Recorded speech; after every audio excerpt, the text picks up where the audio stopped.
हाँ ma'am start होगी। Okay. So good afternoon, students. Really sorry for the late starting. So now, last time we have started with the next unit, that is the fifth and the last unit of our syllabus. हम लोगों ने एक group भी बनाया था और मैंने उसमें आपके जो भी कंसर्न क्वेरीज थी वो भी ली हैं. सो आई होप जो बच्चे हैं उनकी क्वेरीज सॉर्ट आउट हो गई होंगी. जो भी रह गए होंगे वो प्लीज़ उसमें ऐड हो जाइएगा सो दैट अगर आपकी कोई और क्वेरीज होंगी so I try to solve that. So कुछ बच्चों का इश्यू था कि हम लोगों को डिजिटल सिग्नेचर का कॉन्सेप्ट एक बार और थोड़ा सा बेटर समझा दीजिए because it's a very important subject. So आज मैं एक बार पहले आपका ये डाउट ले रही हूँ बच्चे so that I can make you understand कि what is digital signatures and थोड़ा सा इसमें क्या होता है, कैसे होता है, क्या प्रोसेस रहता है, वो सब भी मैं आपके साथ शेयर कर रही हूँ. So then we'll start with our the previous presentation, that is the regulatory framework. ठीक है. सो थोड़ा सा हम इसको डिस्कस कर लेते हैं. सो फर्स्ट ऑफ ऑल जितने भी इलेक्ट्रॉनिक रिकॉर्ड्स हम लोगों ने बनाए हैं, हम लोगों ने बहुत बार हम अपनी क्लासेस में ये बात कर चुके हैं कि it's very easy to make electronic records. Why we are making all our records in electronic form, e form. आज के टाइम में ये जो ई फॉर्म का कॉन्सेप्ट है या ई कन्वर्जन का कॉन्सेप्ट है, सारे डॉक्यूमेंट्स जितनी भी चीज़ें हैं आजकल इलेक्ट्रॉनिक या ई मोड में क्यों प्रेफर करी जा रही हैं.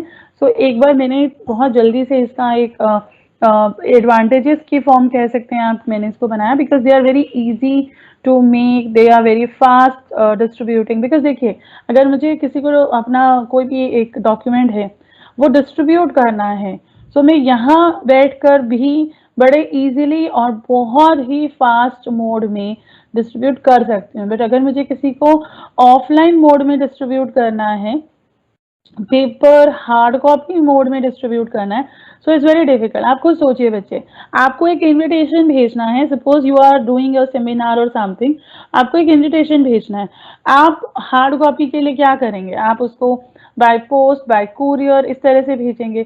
सो आप को भेजने में टाइम लगेगा, कॉस्ट लगेगा. बट जब हम ई रिकॉर्ड्स की बात करते हैं, ई फॉर्म की बात कर रहे हैं, सो आपको क्या करना है, आपको एक अटैचमेंट करना है, आप मेल के थ्रू भेज सकते हैं. आजकल डिफरेंट टाइप्स ऑफ एप्स हैं जिनके थ्रू आप बहुत इजीली अपने कॉन्टैक्ट्स को अपना कोई भी ई रिकॉर्ड भेज सकते हैं. सो दैट मीन्स कि जो इलेक्ट्रॉनिक रिकॉर्ड्स हैं they are very easy to send, they are very easy to distribute. Now it's very easy to archive them or retrieve them. अगर आप बहुत पुराना रिकॉर्ड को ढूंढना चाहते हैं, आपको देखना पड़ेगा कि मेरा फिजिकल रिकॉर्ड था, मेरी मार्कशीट थी, मेरा डॉक्यूमेंट था, वो कहाँ था, तो आपको बहुत टाइम लगता है. बट अगर मैं बात कर रही हूँ ऑनलाइन की, ई फॉर्म की, ई रिकॉर्ड्स की, तो वो बहुत इजी होता है उनको ढूंढ पाना, उनको स्टोर कर पाना, उनको रिट्राइव करना. सब कुछ आपके आजकल फाइल्स में, मेल्स के और आपके लैपटॉप्स में, आपके सिस्टम्स के अंदर सेव होता है. तो आपको कुछ नहीं करना, आपको कोई कहीं ढूंढने की जरूरत नहीं पड़ती है, बहुत इजीली इनको निकाल सकते हैं. देखिए बच्चे, ये सब मैं एक बार क्यों दोबारा से सब कुछ डिस्कस कर रही हूँ, क्योंकि आपके एग्जाम्स बिल्कुल पास हैं. तो अगर आपको एंड ये स्टार्टिंग की क्लास कुछ बच्चे को इन्फॉर्मेशन नहीं थी या जो भी था वो अगर क्लासेस नहीं ले पाए हैं, सो वो लोग एक थॉरली फटाफट से देख सकते हैं कि हम लोगों का किस तरीके का कंटेंट है सारा हमारा इस सब्जेक्ट में. Now these copies are as good as original, that's very easy. So we can easily modify them. We can easily modify them. That means that अगर आपको इनमें कोई चेंजेस करने हैं, you want to do some addition और you want to erase something, कुछ भी आप करना चाहते हैं, मॉडिफाई करना चाहते हैं, तो आप इजीली कर सकते हैं. वेयरएज अगर आपका एक हार्ड कॉपी, एक पेपर फॉर्म है, तो उसमें आप मॉडिफाई इजीली नहीं कर सकते हैं बिकॉज इरेज करना, अगर आप पेन से लिख चुके हैं तो वो एक बैड इंप्रेशन दिखता है, वो दिखता है कि आपने चेंजेस किए हैं. अगर आप ऑनलाइन में हैं, सॉफ्ट कॉपी है, so easily आप उसे modify भी कर सकते हैं. And obviously these are very environmental friendly, as we all say that save paper, save trees. So this is the main these are the some advantages of electronic records. Now why the digital signatures, why we are preferring digital signatures, why we are preferring online e-records, etc. Because these digital signatures, they provide authenticity, integrity, non replication to electronic document. जिन बच्चों ने मेरी first class attend करी होगी, they remember मैंने cyber का जब introduction लिया था साइबर क्राइम साइबर लॉ का, तो मैंने आपको बताया था कि मेन इशू जो हम लोगों के, मेन जो प्रॉब्लम्स हम लोगों की रहती हैं वो अथेंटिसिटी, इंटीग्रिटी की रहती हैं, जो कि डिजिटल सिग्नेचर सॉर्ट आउट करता है. बिकॉज डिजिटल सिग्नेचर होगा, so that means your document, your record, your file is totally authenticate and integrate. आप उसको prove कर सकते हैं. And also to use the internet as the safe and secure medium for e-governance and e-commerce. Like e governance, आप बच्चों को पता होगा एक पूरा यूनिट है हमारा ई गवर्नेंस के ऊपर, जिसमें हमने देखा था that now how the government and various agencies are preferring e mode as compare to offline mode. आप देखिए आज के टाइम में अगर आप कोई भी गवर्नमेंट की सर्विस अवेल कर रहे हैं, तो वो आपकी मोस्टली कंटेंट के थ्रू है. For example, if you want to make Aadhaar card, you want to make licence और समथिंग, सो यहाँ पर हम आजकल ऑनलाइन अप्लाई कर सकते हैं, ऑनलाइन हम इन डॉक्यूमेंट्स को इजीली बनवा सकते हैं. So that's why I am saying that e governance and e commerce, तो बहुत ही बच्चों को पता है, आपका एक सब्जेक्ट भी होता है ई कॉमर्स का. E commerce that means doing all the commercial activities, your business, etc. through the internet. Fine. So that's why if we are doing all these things online, we are using internet for all these e-governance and e-commerce. So digital signatures are very much mandatory. Digital signature हमें चाहिए ही चाहिए बच्चे. कैसे पता लगेगा कि आपका जो डॉक्यूमेंट है वो अथेंटिकेट कैसे करेंगे, आप प्रूव कैसे करेंगे कि ये मैंने लिखा है, ये मेरा है, ये प्रॉपर प्रूफ कैसे होगा. So that's now what is digital signature. कुछ बच्चों को क्लियर नहीं था कि एक्चुअली में मैम ये है क्या और कैसे हम लोग इसको करते हैं. सो इसीलिए मैंने आज की ये एक स्टार्टिंग की प्रेजेंटेशन ली है, because these topics are very important. So digital signature basically electronic signatures हैं that can be used to authenticate the identity of the sender of a message or the signer of a document. Fine.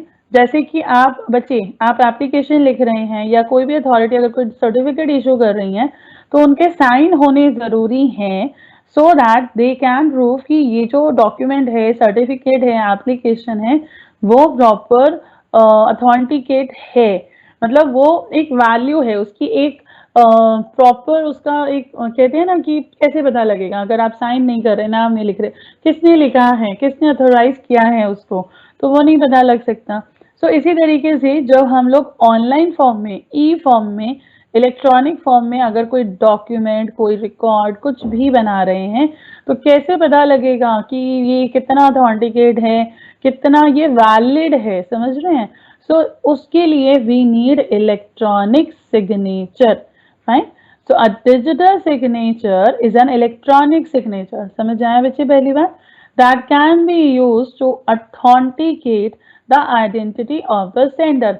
कौन send कर रहा है आपको, कौन है, उसकी क्या आइडेंटिटी है, क्या अथॉरिटी है उसको. कोई डॉक्यूमेंट को साइन करने के लिए आपके पास प्रिस्क्राइब्ड अथॉरिटी का होना जरूरी है.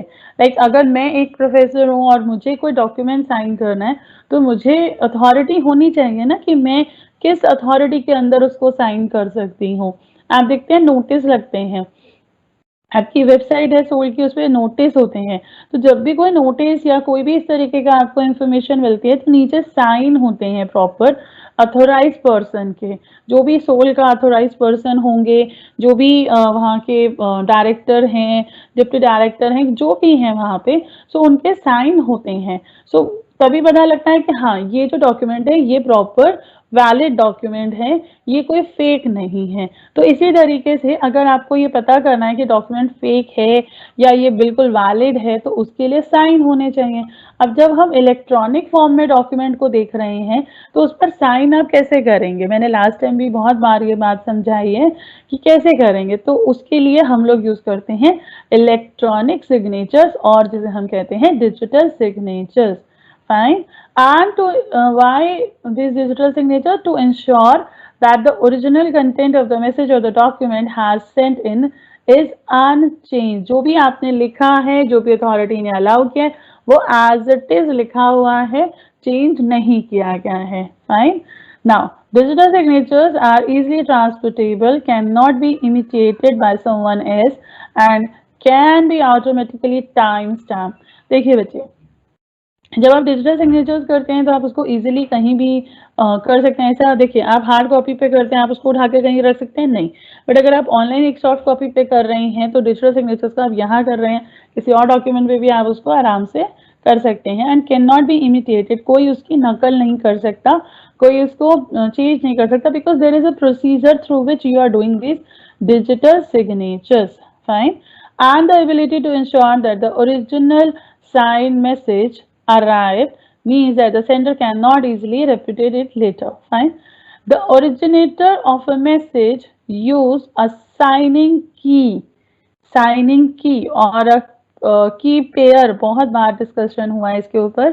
Signing key to sign the message and send the message and its digital signature to a recipient. So that means कि जो मैसेज ओरिजिनल जो मैसेज को बना रहा है, जिसने वो मैसेज फ्रेम किया है, जिसकी तरफ से वो मैसेज आ रहा है, वो कैसे उसको प्रूव कर रहा है? वो यूज कर रहा है एक की पेयर। दो कीज हैं, पब्लिक की एंड प्राइवेट की। सो ही और she is using private key to sign the message and send the message and its digital signature to a recipient. Fine. और उस मैसेज को साइन करा गया है और भेजा गया है टू द रिसीवर, जो भी आपका रिसीवर है, जिसको भी आप मैसेज भेजना चाह रहे हैं। Fine. And the recipient uses a verification की। देखिए बच्चे, एक तरीके का सिस्टम है। एक सेंडर एक की को यूज करके मैसेज को बना रहा है, सिक्योर कर रहा है। दूसरी तरफ अगर सामने वाले को मैसेज पढ़ना है तो वो दूसरी की यूज कर रहा है, दैट्स अ पब्लिक की, और we can say it as a verification key to verify the origin of the message, कि ये जहां से आना चाहिए था क्या वहीं से मैसेज आया है और इसमें कोई भी चेंजेस, इसको टैम्पर्ड नहीं किया गया है। मतलब आप समझ रहे हैं, ये टेक्नोलॉजी है। तो अगर मैं किसी को मैसेज भेज रही हूँ और ऑन द वे कोई और उसके उस मैसेज में चेंजेस करके भेज देता है, तो कैसे पता लगेगा? नहीं पता लग सकता ना। देखिए, सपोज करिए एक लेटर है बच्चे, एक लेटर को एक एनवेलप के अंदर आपने सील किया हुआ है, ठीक है? आप किसी को भेज रहे हैं, अगर वो सील खुली होगी, थोड़ा सा चेंज होगा, कुछ दिखेगा, तो दैट मीन्स किसी ने बीच में एनवेलप को खोलने की कोशिश की है। समझ रहे हैं इस चीज को? तो पता लग जाता है। पर जब आप ऑनलाइन डॉक्यूमेंट को भेज रहे हैं, लाइक एक ईमेल ही भेज रही हूं मैं, तो ईमेल को जिसको भेजना है उसी को पहुंची है, या बीच में कहीं किसी ने उसको कुछ मॉडिफाई कर दिया है, लैंग्वेज को, कंटेंट को, कुछ भी ऐसा, तो कैसे पता लग रहा है? कैसे कर सकता है? और कैसे आप उसको सिक्योर कर रहे हैं? सो ये जो सारा सिस्टम है, प्राइवेट की, पब्लिक की, ये इसी चीज के लिए है कि जब कोई सेंडर मैसेज भेज रहा है to someone as the receiver, so उस मैसेज को कोई और बीच में जो है टेम्पर ना कर पाए, और पता लगे कि हाँ, जहां से मैसेज आना चाहिए था उस वहीं से आया, एंड सेंडर को पता हो कि मुझे जिसको भेजना है, मैंने जिसको भेजा है, उसी को ये मैसेज रिसीव हुआ है। तो ये जो सारा सिस्टम है, ये आपका बेसिकली काम करता है for signing, for making, for generating digital signatures. ठीक है बच्चे? This digital signatures employ a type of asymmetric cryptography. I hope आप बच्चों ने सिमेट्रिक, asymmetric वर्ड सुना है, क्रिप्टोग्राफी सुना है। इनक्रिप्शन, डिक्रिप्शन इसके पार्ट होते हैं, दो तरीके के पार्ट होते हैं, इनक्रिप्शन, डिक्रिप्शन। सो बेसिकली यहाँ पर ये एक सिस्टम है, ये एक टेक्नोलॉजी है, टेक्निकल टर्म्स हैं, आपको थोड़ा सा इनको ध्यान से समझना होगा। सो ये जो सिस्टम है, ये जो स्कीम है, इसमें 3 एल्गोरिथम है, मैंने पहले भी डिस्कस किया था। फर्स्ट की जनरेशन एल्गोरिथम है दैट सेलेक्ट अ प्राइवेट की uniformly at random from a set of possible private keys. The algorithm output the private key and a corresponding public key. अभी अभी मैंने प्राइवेट की और पब्लिक की का कॉन्सेप्ट आपको समझाया है। देन सेकेंड है signing algorithm that given a message and a private key produces a signature, and then signature verifying algorithm जो आपको वेरीफाई करता है, जो आप साइन कर रहे हैं डॉक्यूमेंट उसको वेरीफाई कर रहा है। So hash value of a message when encrypted, अब भी मैंने यूज किया बच्चे, एक सिस्टम है क्रिप्टोग्राफी, उसके 2 पार्ट्स हैं, इनक्रिप्शन क्रिएट करना, डिक्रिप्शन डी कोड करना, समझते हैं। एक कोडिंग करी जाती है, आप बच्चों ने सुना होगा कोडिंग करते हैं। आपने एक लाइन को, जैसे बहुत छोटे से 2 वर्ड लेती हूँ, आगे थोड़ा मैंने इसको दिखाया भी है, आई अग्री, मैंने इसको लिखना है, मैंने इसकी कोडिंग कर दी कि सामने वाला जो जिसको पता होगा वो ही इसको डिकोड कर पाएगा, जिसको अथॉरिटी होगी, सेकेंड पर्सन कोई और इसको नहीं कर सकता। तो मैंने कोडिंग कर दी, सो वो एक तरीके का हो गया इनक्रिप्शन, एंड जिसको ये रिसीव हुआ है, जिसको अथॉरिटी मिली है, वो इसको डी कोड करेगा, तो वो कहलाएगा डिक्रिप्शन, इनक्रिप्शन डिक्रिप्शन, ठीक है ना। सो hash value of a message when encrypted with the private key of a person is his digital signatures on that e-document. तो इस तरीके से आई होप आपको आज समझ आ रहा होगा बच्चे। तो ये मैंने लॉ की लैंग्वेज को आज यहाँ इस प्रेजेंटेशन में यूज नहीं किया हुआ है। हाउएवर मैं बार बार कह रही हूँ, आप लॉ पढ़ रहे हैं, आपको लॉ के सेक्शन, लॉ की लैंग्वेज को अपने आंसर्स में इनकॉर्पोरेट करना होगा, ठीक है। So digital signatures, each individual generate his own key pair, public key known to everyone and private key known to the owner only. Fine. Private key होती है for making digital signature, public key होती है to verify digital signatures. Now ये आपके कुछ examples हैं, आई की and smart card, आप देख सकते हैं। स्मार्ट कार्ड आप बच्चे सब देखते ही होंगे, स्मार्ट कार्ड में चिप लगा होता है, चिप के अंदर सारी इंफॉर्मेशन आप स्टोर करते हैं, nobody else can use beside the authorized person. Fine. So देखिए ये जो स्मार्ट कार्ड्स हैं, the private key is generated in the crypto module residing in the smart card, मैंने कहा ना चिप लगी हुई है। The key is kept in the memory of the smart card and the key is highly secure as it does not leave the card, and उसी के अंदर आपका सारा मैसेज है, तो ये कार्ड आप यूज कर रहे हैं, ठीक है ना। तो इस तरीके से ये पूरा जो सिस्टम है वो वर्क करता है। तो आपको दिखाई दे रहा होगा बच्चे, ये 2 एग्जांपल्स हैं जहां पर आप देख सकते हैं कि these are the smart cards, right. Now how this key is working, basically this key are very similar to smart card in functionality, as this key is generated inside the token, this key is highly secured, this is highly portable, and it depends on the machine also. So it is one of the most common used token, as it does not need a special reader and can be connected to the system using a USB port. Fine. Now how you can protect the private key? The private key generated is to be protected and kept secret, and the responsibility of the secrecy of the key lies with the owner. Obviously, जिसके पास ये की है, जो इसका honour है, उसको इसको secure रखना होगा, नहीं तो फिर उसके होने का कोई लॉजिक नहीं रह जाएगा, because if you are not, if you don't have the safe private key, then what is the reason why you are signing the documents, because फिर तो सबको इसको यूज कर सकता है, ठीक है। तो ये थोड़ा सा आप कर सकते हैं सेफ इसको।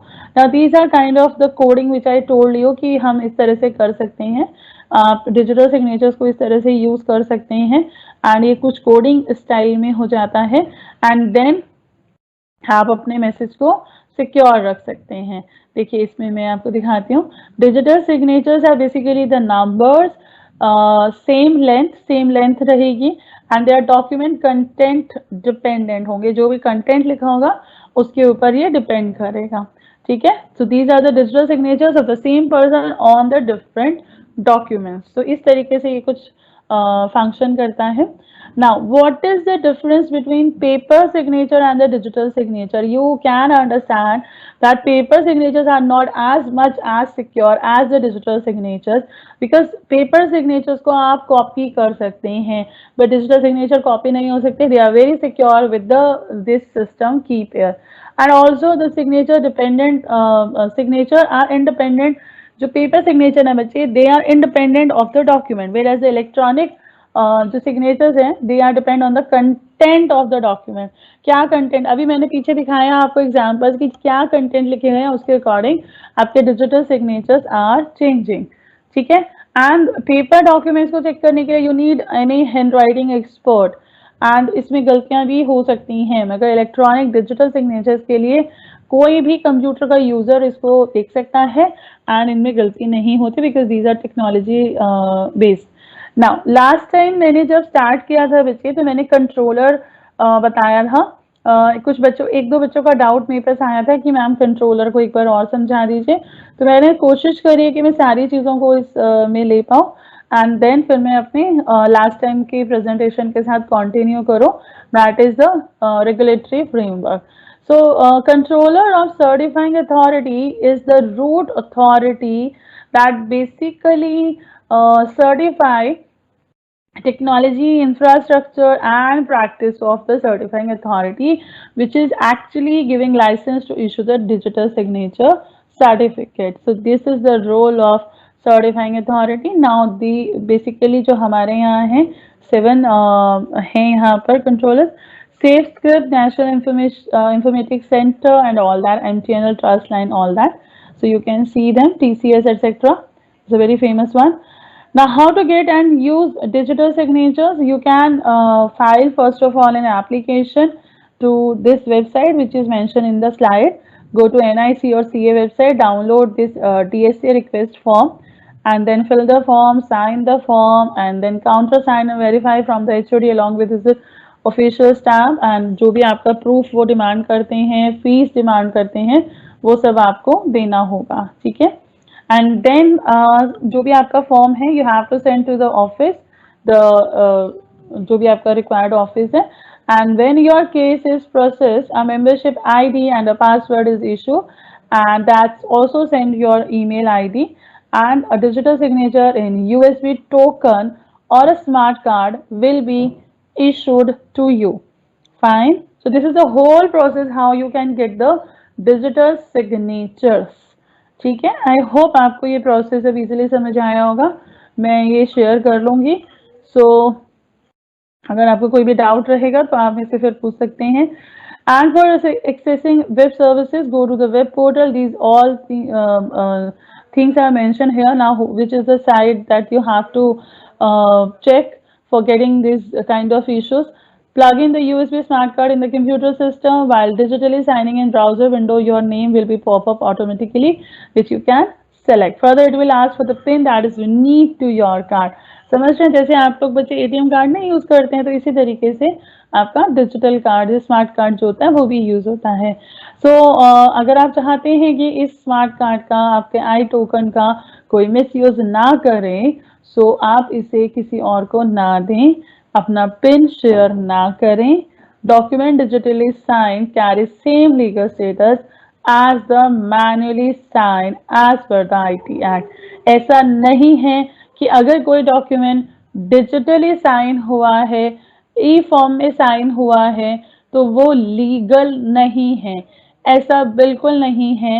IT Act के according, if any document is digitally signed, then it carry the same legal status as the manual one. So I think आज आपको डिजिटल सिग्नेचर, कंट्रोलर और जो इसका पूरा प्रोसेस है, इसके एग्जाम्पल हैं स्मार्ट कार्ड, आई की, आई टोकन, उनसे रिलेटेड जो भी डाउट्स है, आई होप आप बच्चों को आज ये क्लियर होंगे.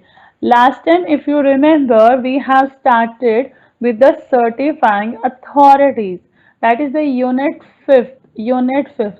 देखिए कुछ बच्चे मेरे से ये भी पूछ रहे हैं कि हमें इम्पॉर्टेंट क्वेश्चन बता दीजिए। मैंने आपके साथ एक लिंक शेयर करा था, लास्ट टाइम के जो क्वेश्चन पेपर था आप उसमें देख सकते हैं बच्चे, ठीक है। सो आपको मैंने इंफॉर्मेशन अपनी तरफ से कोशिश करी है कि आप उसमें देख लीजिए, फिर भी आपको कोई डाउट हो तो आप मुझे बता सकते हैं। मैं question answer section after my lecture I go through that also, so that if there is any doubt I'll take your doubts. Now I'm going to share another presentation. Just a minute bache, that's my last time which I have taken as the same presentation. Now if you remember जिन बच्चों ने last class मेरी ली होगी, they can see here last time I have started with this controller, certifying authority. Now what are the powers, renewal कैसे होता है licence का, कैसे आपको ये सारा करना होता है, डिजिटल सिग्नेचर सर्टिफिकेट आपको कैसे मिलता है, तो ये सारा टॉपिक हमने लास्ट क्लास में डिस्कस किया था, ठीक है। अगर आप बच्चों को नहीं समझ आया हो, मैंने ये पीडीएफ के नोट्स भी शेयर करे हुए हैं, तो प्लीज आप देख लीजिए। अगर आपको लगे कि नहीं मिल रहा है तो आप एसओएल की वेबसाइट भी चेक कर सकते हैं, सेम है बच्चा, कोई अलग नहीं मिलेगा। ऐसा कुछ नहीं है कि हम कुछ अलग दे देंगे, सोल की वेबसाइट अलग दे देगी, बुक्स कुछ अलग, मटेरियल आपको ऑलमोस्ट सारा सेम ही मिलने वाला है। Just the thing is that आपको समझ कहाँ से आ रहा है और कहाँ से आप कंफर्टेबल है पढ़ पाने में, सो आप वो चीज को ध्यान रखिए, ठीक है। So these are the recognition of foreign certifying authority, मैंने डिस्कस कर लिया था। Licence to issue digital signature certificate, now मुझे स्टार्ट करना था, रिन्यूअल भी हो गया था, कंट्रोलर पावर आई थिंक हो गया था, और suspension of licence by the controller I think ये भी हम लोगों ने डिस्कस कर लिया था। नाउ नोटिस ऑफ सस्पेंशन और revocation of licence by the controller, अभी मैंने कंट्रोलर के बारे में डिस्कस किया है प्रीवियस प्रेजेंटेशन में। Now who is the controller and all that. Now, Section 26 of the IT Act provides for the notice of suspension or revocation of license by the controller. Section 26 आप बच्चों को याद होगा, last time मैंने section 17 से शुरू किया था, 17 to 19 लिया था, देन 21, 22, 23, 24, इस तरह से एक एक सेक्शन के साथ मैं डिस्कस करती जा रही थी एक एक टॉपिक। सो मैं बार बार कह रही हूँ, आप लॉ पढ़ रहे हैं, सेक्शन लिखना बहुत जरूरी होता है, प्लीज कोशिश करिए कि सेक्शन के साथ अपने आंसर को लिखिए, ठीक है। So section 26 of the IT act provides for the notice of suspension और revocation of licence by the controller, and इसके बारे में हमारे लॉ में कैसे मेंशन किया गया है, where the licence of the certifying authority is suspended or revoked, the controller shall publish notice of such suspension or revocation in the official gazette. Fine. And where one or more repositories are specified, the controller shall publish notice of such suspension as the case. Fine. Now the next is controller powers to delegate. What are the powers a controller has जो वो कर सकता है, delegate कर सकता है? So the data base containing the notice of such suspension revocation, किस तरीके से आप उसको बता सकते हैं कंट्रोलर के पास क्या पावर्स हैं, क्या अथॉरिटीज हैं, किस तरह से वो उस कंटेंट को इलेक्ट्रॉनिक और अदर मीडिया जो रहता है उस पर वो बता सकता है। सो ये है power to delegate. The controller in writing, or matlab it's not compulsory, but if he want, then in writing he can authorize the deputy controller, assistant controller or any officer. Last time if you remember मैंने बताया था, there is a controller, deputy controller, assistant controller, other officer and employee, then he can delegate the power to them, fine, if he want, fine, in writing या जैसे भी। So he can delegate the deputy controller, assistant controller, any other officer to exercise any of the power of the controller under his जो भी उसकी जो permission होती है, and the controller or any person authorized by him shall have access to any computer system. देखिए, अब अगर controller अपनी पावर को डेलीगेट कर रहा है, डेलीगेशन ऑफ अथॉरिटी आपने सुना है, बच्चे पढ़ा होगा, डेलीगेट कर रहा है to any deputy controller, assistant controller etcetera. So controller और एनी पर्सन जो भी उसके द्वारा अथोराइज किया गया है, दैट पर्टिकुलर पर्सन जिसको अथॉरिटी मिली है, जिसको डेलीगेशन हुआ है अथॉरिटी का, that particular person have access to any computer system, data or any other material that is connected with such system if he has reasonable cause to suspect. जैसा कि controller की power है कि वो अगर चाहे तो उसके पास अगर रीजन है, उसके पास अगर एक डाउट करने के लिए कि भाई no we I have such kind of point कि ये मुझे सस्पिशियस लग रहा है, तो उस केस में अगर जैसे कंट्रोलर कर सकता है चेक, कंट्रोलर उस सिस्टम की इंफॉर्मेशन को एक्सेस कर सकता है, सेम अगर कंट्रोलर ने किसी को पावर दी है तो उसके पास भी सेम पावर है that he also can check the get access the data or the computer system. Fine. So ये आपका है power to delegate. Now controller powers to investigate contravention. Section 28. अभी 26 पे बात हो रही थी. Now this is 28. Now section देखिए मैंने लास्ट टाइम एक चीज और भी बताई थी कि अगर आपको लग रहा है कि मैम 26 के बाद 27 बोलना भूल गई हैं, ऐसा नहीं होता. हो सकता है कि वो सेक्शन में जो कंटेंट हमने 26 में शुरू किया है वो कॉन्टिन्यूशन होती है, कई बार 26 27 तक है, 28 में फिर नया कॉन्सेप्ट है. अब obviously I can not take one section, I am taking all the major heading which are given in our syllabus to cover. तो मैं कोशिश कर रही हूँ कि मैं हर हेडिंग को लेती जाऊँ और सेक्शन कंसर्न में बताती जा रही हूँ, बट ऐसा नहीं कि मुझे सेक्शन वाइज पूरा पढ़ाना है. I am not teaching particularly IT and I am teaching cyber law and cyber crime, so that's why I am taking जो भी सेक्शन उसमें आते जा रहे हैं वो. ठीक है, तो सेक्शन 27 बीच में होगा, ऑब्वियसली या तो डेलीगेशन के लिए रहा है या फिर आपकी जो भी नेक्स्ट टर्म्स आएंगी वहां ये यूज होगा. ठीक है, section 28 of the IT act contain the provisions regarding the powers available to controller to investigate contravention. अब सेक्शन 28 में क्या गिवन है बच्चे, क्या पावर्स हैं कंट्रोलर की इन्वेस्टिगेशन, अगर वो किसी भी तरीके के क्राइम को इन्वेस्टिगेट कर रहा है, किसी भी तरीके के जो भी इशू है डिजिटल सिग्नेचर से रिलेटेड, अब ही वांट्स टू इन्वेस्टिगेट, तो उसकी क्या पावर्स हैं. पावर्स समझते हैं कितने क्या कौन सा डाटा देख सकता है, कौन से कंप्यूटर को एक्सेस कर सकता है, ये सब. The powers available to controller are similar to the powers of income tax authority. It's very important to understand कि इसकी जो पावर है कंट्रोलर की वो कैसी है.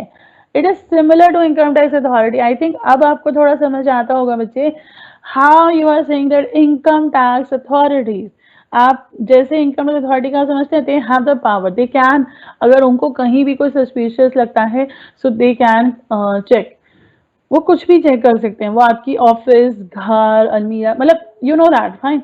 सो इसी तरीके से कंट्रोलर की पावर्स हैं. So power to investigate the contravention that is given in section 28 that controller और any officer that is authorised by the controller. Last slide में बताया ना, तो अथॉरिटी दी गई हो, सो they can take up the investigation and if they have any suspect in their mind that यहाँ कुछ गड़बड़ है, so investigation any contravention of the provision of this act, rules and regulation made thereunder,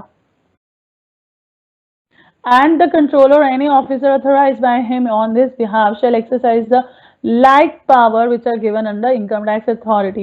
This is the proper law definition. Fine. And it is given in the chapter 12 जो आपका IT Act, Income Tax Act जितने भी हैं उनके अंदर एक particular जगह पे ये सब लिखा हुआ है that the powers of income tax authority, the power of controller, both are similar. Fine. Now access of computers and data to controller. Section 29 of the IT Act contain the provision regarding the power of controller to access the computer and data. अगर आप किसी company, किसी individual, किसी का भी, किसी agency का data computer का एक्सेस करना चाहते हैं, सो कैसे क्या प्रोविजंस हैं उसके regarding, if any controller wants to check the data, that is given in section 29 without prejudice to the provision of subsection 1, section 69. The controller or any person authorized by him shall has reasonable cause to suspect that any contravention of the provision of this chapter made thereunder has been committed, and they have access to any computer system, any apparatus, data or any other material connected with such system. समझ रहे हैं बच्चे ये access जो computer का या data का है, ये सेक्शन 29 में स्पेसिफाई किया गया है that controller any person authorised by him has must have some reasonable cause. ऐसा नहीं होता कि आपको लगा और आपने जाके कर दिया, there must be some reason आपको बताना पड़ेगा, ऐसा आप किसी का भी जाके चेक नहीं कर सकते। And also for the purpose of this particular subsection, the controller and the authorized person direct any person or otherwise concerned with the operation of computer system, data apparatus or the material to provide him with such reasonable technical other assistance as he may consider necessary. अगर वो data check कर रहे हैं, इस system check कर रहे हैं, and if they need any kind of assistance, any kind of help from the person who has the authority, then they can get. Fine. So now the next is issue suspension and revocation of digital signature certificate.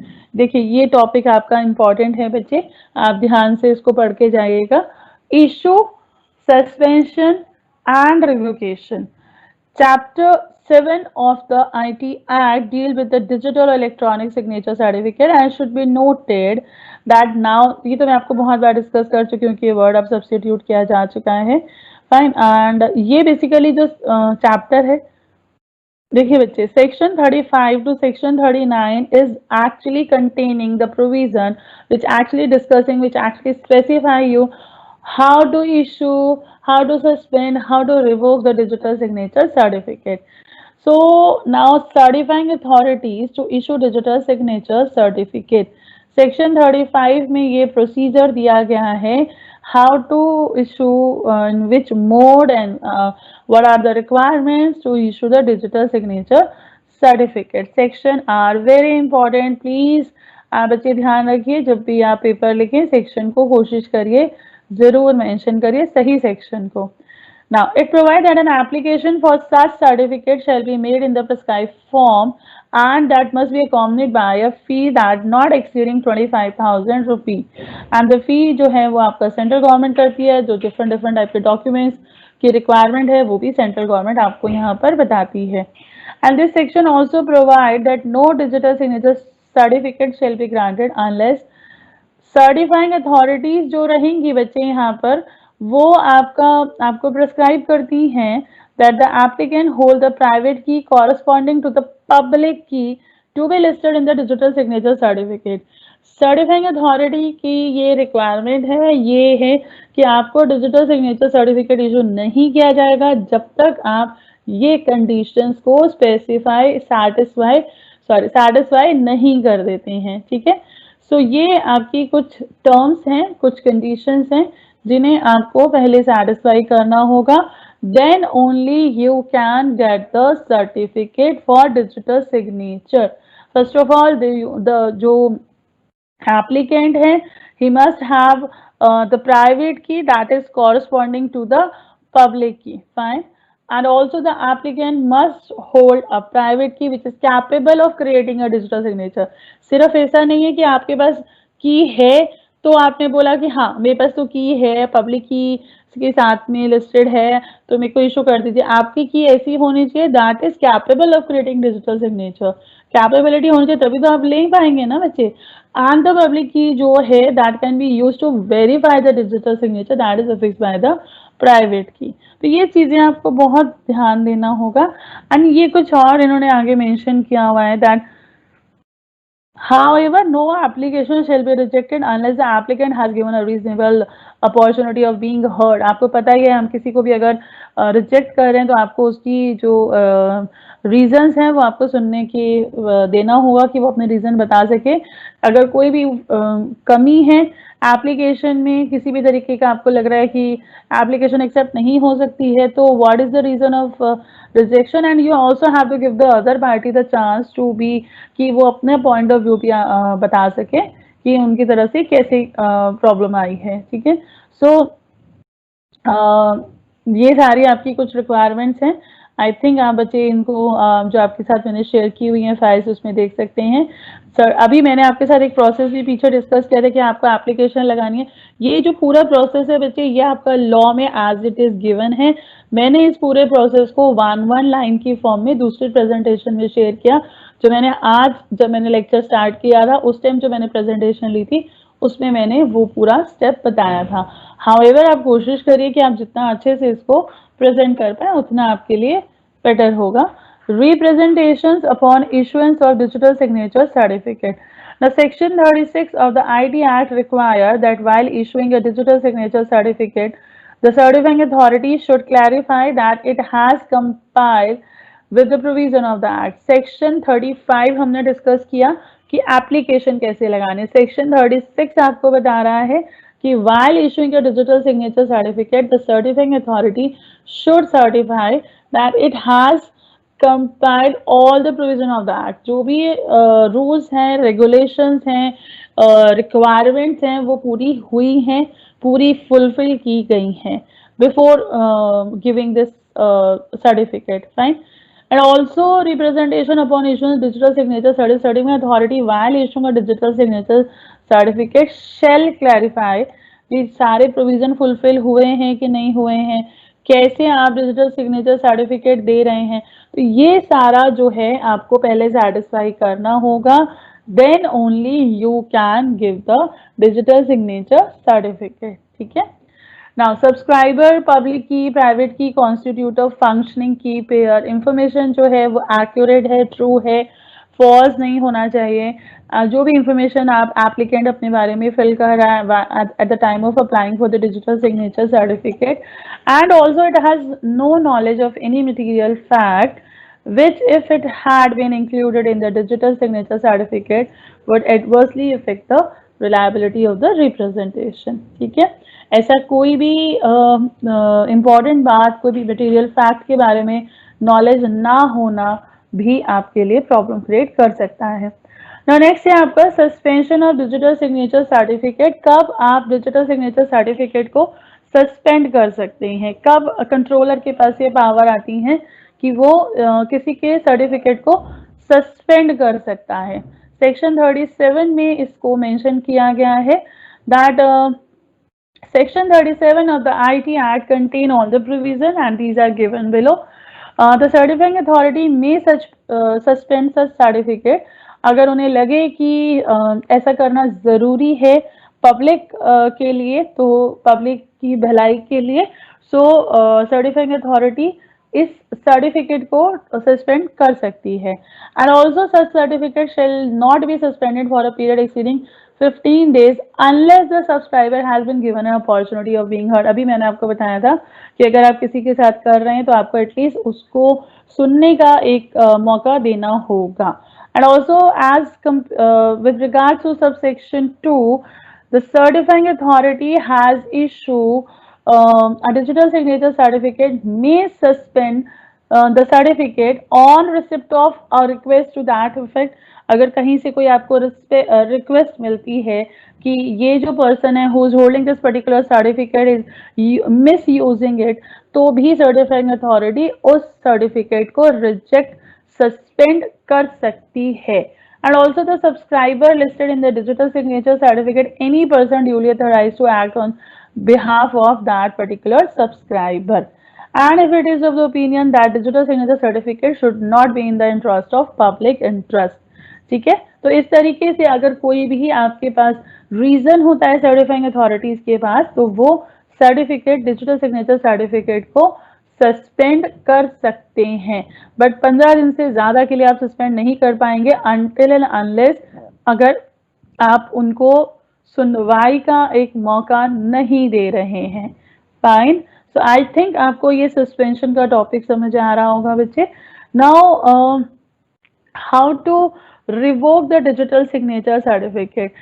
Section 38 has prescribed the condition to revoke the digital signature certificate। Suspend करना और revoke में आप difference समझ रहे होंगे बच्चे। So revocation is under certain circumstances and those circumstances are mentioned under section 38। ठीक है। इसमें भी आपको सुनवाई का मौका एटलीस्ट देना होगा, ऐसा नहीं कि आप मन आया सर्टिफिकेट अथॉरिटी का और किसी का भी रिवोक कर लिया, ऐसा नहीं है. Valid reasons must be there and also you have to give the chance the other party so that they can represent their point of view also. Fine. So section 38 revocation of digital signature certificate बता रहा है बच्चे that where the subscriber any person authorized to request करना कि भैया आप मेरा reject कर दीजिए, सब्सक्राइबर की डेथ हो जाए, डिसोल्यूशन हो जाए जिस फर्म को आपने इशू किया हुआ है, फर्म बंद हो जाती है, सब्सक्राइबर के साथ कुछ भी हो जाता है, तो उस केस में आप को अगर रिक्वेस्ट मिलती है through the subscriber by the subscriber और any person authorise by the subscriber कि आप रिवोक कर लीजिए, तो आप रिवोक कर सकते हैं. एंड ऑल्सो रिवोक कर सकती है सर्टिफाइंग अथॉरिटी अगर कोई इंपॉर्टेंट फैक्ट जो आपने सर्टिफिकेट लेते टाइम प्रेजेंट किया हो जो कि पूरे तरीके से फॉल्स हो, या फिर जो भी रिक्वायरमेंट थी अगर वो रिक्वायरमेंट आप फुलफिल नहीं कर रहे हैं. जैसे अभी आपको देखा होगा मैंने आपको रिक्वायरमेंट्स बताई थी बच्चे कि these are certain requirement, like for example public key private key होनी चाहिए, पब्लिक की के साथ कॉरस्पॉन्डिंग होनी चाहिए, प्राइवेट की कैपेबल होनी चाहिए डिजिटल सिग्नेचर्स के लिए. तो अगर उनमें से कोई भी रिक्वायरमेंट फुलफिल नहीं हो पा रही है तो भी आपका जो लाइसेंस सॉरी आपका जो सर्टिफिकेट है वो रिवोक कर लिया जाएगा. Fine. And the certifying authority private key or security system was compromised in a manner that is affecting the digital signature certificate reliability. And also the subscriber has been declared insolvent. Death हो जाए, insolvent हो जाए, dissolution हो जाए, बहुत easy है याद रखने, कोई मटेरियल फैक्ट गलत बताया हो, प्राइवेट की होल्ड ना कर रहा हो, रिक्वायरमेंट जो बेसिकली होती है फॉर गेटिंग द सर्टिफिकेट वो ना पूरी कर पा रहा हो, तो उन केसेस में सर्टिफाइंग अथॉरिटी ऑर्डर कर देते हैं to revoke these certificates, digital signature certificate. Fine.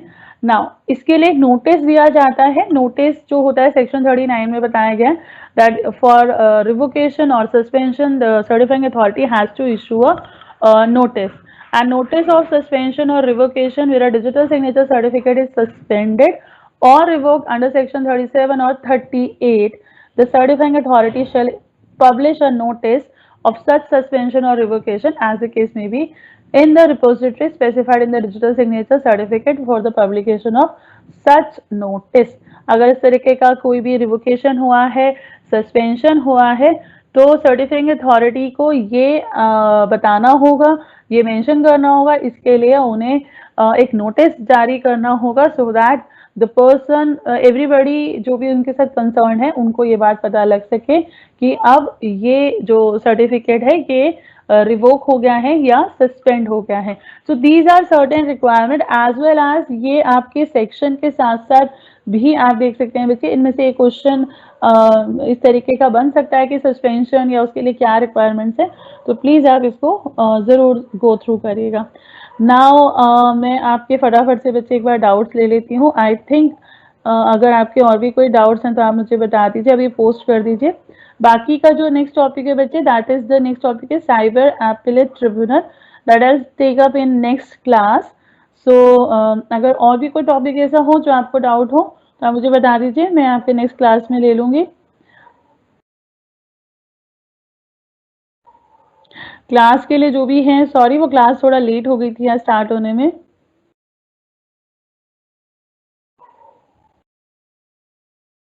Okay fine, I try to revise, मैं करा रही हूँ हालांकि साथ साथ, but I try.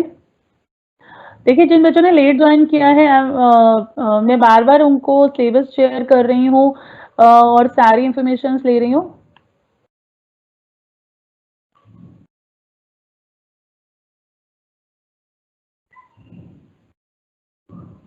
Case study वाले आ सकते हैं बच्चे. सारे सेक्शन याद करने जरूरी नहीं है बट एटलीस्ट आप कुछ तो याद रख ही सकते हैं, और सीरियल वाइज हैं ये तो सारे. थोड़े मार्क्स रिजेक्ट होते हैं नहीं ऐसा नहीं है, बट ट्राई करिए अगर लिख पाए तो. रिवोक मीन्स यस, हाँ कैंसिल बच्चे. क्वेश्चन पेपर का link okay fine I will give you. Yes there is a group for cyber crime, I think last class में हम लोगों ने उसका शेयर किया था.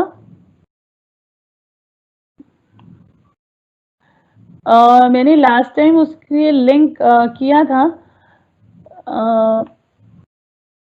प्लीज अगर किसी के पास अभी लिंक है तो वो कर दीजिए।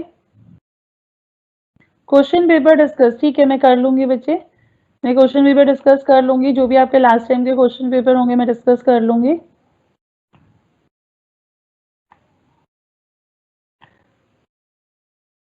आप देखिए बुक आपको नहीं मिल रही है। ओके देखिए इस बार बच्चे आप समझ रहे हैं ऑफलाइन मोड में थोड़ा सा प्रॉब्लम चल रहा है।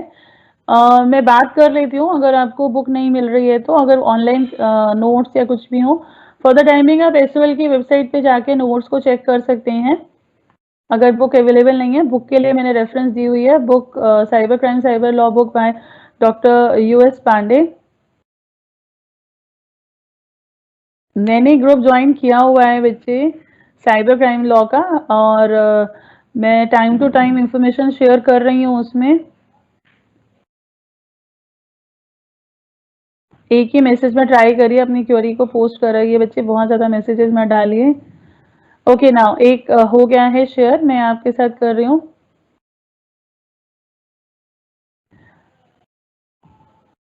एक ग्रुप है, आई डोंट नो बच्चे कौन से ग्रुप में आप हैं, एक ही ग्रुप है साइबर क्राइम साइबर लॉ का, मैं उसमें हूँ, मैं एडमिन हूँ, मैंने ही उसकी सेटिंग्स रखी हुई हैं। सो मैं उसमें आपको थोड़ी देर के लिए स्टूडेंट्स को अलाउ करती हूँ, so they can send the message, they can ask their queries. कि जो भी क्वेरीज हैं आपको, जो भी रिलेटेड टू योर टॉपिक और सिलेबस और कंटेंट, जो भी रहेगा बच्चे मैं शेयर कर रही हूँ, आप मुझसे उसमें पूछ सकते हैं।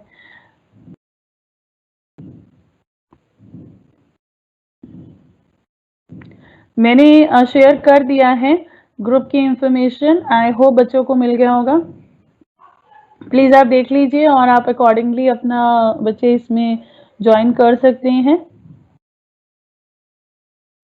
और कोई क्वेरी हो तो प्लीज पोस्ट करिए बच्चे, बताइए अगर if you have any doubt. I hope आज आपको डिजिटल सिग्नेचर का कॉन्सेप्ट बहुत अच्छे से क्लियर होगा। Also regulatory framework, certifying authorities का जितना भी रोल होता है in issuing the certificate, in revoke, suspension and how to give the power to subscriber, और कौन सी कंडीशन में वो रिवोक कर सकते हैं। थैंक यू सो मच बच्चे, थैंक यू सो मच, जो बच्चे भी मुझे अप्रिसिएशन दे रहे हैं, thank you so much for them. It's really being very encouraging for the teachers also, कि अगर बच्चे एनकरेज करते हैं तो हम लोगों के लिए सबसे बड़ा रिवॉर्ड वही रहता है जब बच्चों को समझ आता है और बच्चे एनकरेज करते हैं कि ये they like us. So thank you so much all the students. आपकी कोई भी क्वेरीज हैं तो आप प्लीज अपने इस ग्रुप में पोस्ट कर सकते हैं। So thank you so much for today's session. Thank you so much, बच्चे।